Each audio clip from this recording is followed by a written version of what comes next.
Hello YouTube.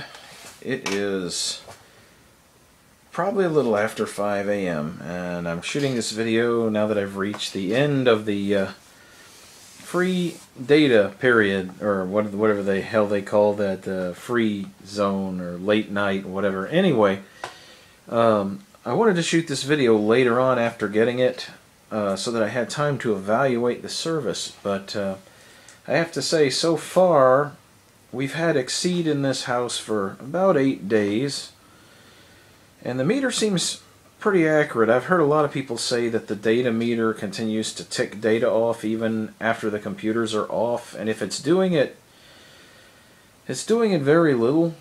I can't even tell. It looks on par with the data usage we've put on it, and the connection's been pretty good. The only time that we've had any major problems, we've had 2 major storms come through. And apparently the system can adapt itself. It takes it about 5 minutes, but after about 5 minutes the thing reinitializes and the connection reestablishes. So they seem to have at least somewhat overcome the problems that HughesNet, the other provider, the crappier provider, offered. And their bandwidth seems to be, or their throughput seems to be true or par for the course. I'm getting scores on the speed test. I go to speedtest.net to test it.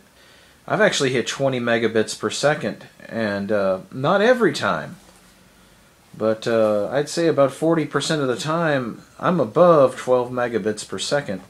And we've only consumed over the course of 8 days maybe about 2.8 gigabytes of data, so that free zone really does help. That's when we do all our big video streaming and our downloading and stuff like that, or computer updating, is during that time. And surprisingly, the lag on Minecraft is tolerable. Very little packet loss. I was very surprised. I thought that the latency was going to be a problem, but it apparently isn't. Minecraft seems to be able to adapt to it. As far as getting emails and stuff, it's very nice to be able to communicate with the outside world again. That's one of the downsides of living in the country, is not so many offers for internet. I don't like the fact there's a data cap on it, but we were down to the providers of last resort. I mean, the phone lines out here, they're so antiquated that I've talked to people on the street and they say that even dial-up sucks out here pretty badly because everything is under-maintained. So, that's what we settled on, and so far, no surprises. I thought there was going to be a hiccup with the first bill, but apparently there wasn't. That all went through just fine. They had to put a pole up out in the yard to mount it, but they didn't charge me because I have a metal roof, and they're not obligated to charge me. They're not allowed to install on a metal roof, so they don't obligate me to the cost of the pole. So, got it set up. The guy lined it up. Amazingly enough, even with the trees and things, they found a southern view, a straight line of sight, and service is pretty good. It will teach you about what you use data-wise. If you watch your data throughput, you start to see what certain things will draw and what certain things won't draw.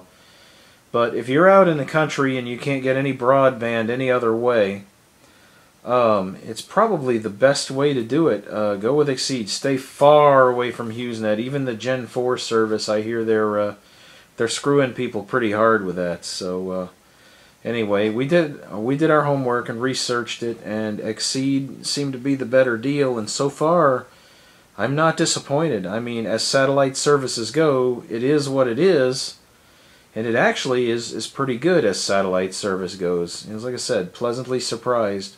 Throughput is nice. Better than 12 down, better than 3 up in most cases. There have been a few times when the data has slowed down, but you usually only see a slight slowdown during the late night free zone, as they call it.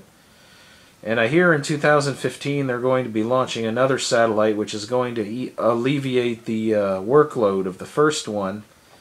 So who knows, maybe they'll up our data caps, you know, who knows, and pick up the extra traffic. I think it's a company that, being where we are, if no technology is along in 2 years at the end of our contract, you know, if there's no other option, we may go with them again, but I don't mind growing with this company because they seem to be giving the customers a fair shake. I say that now.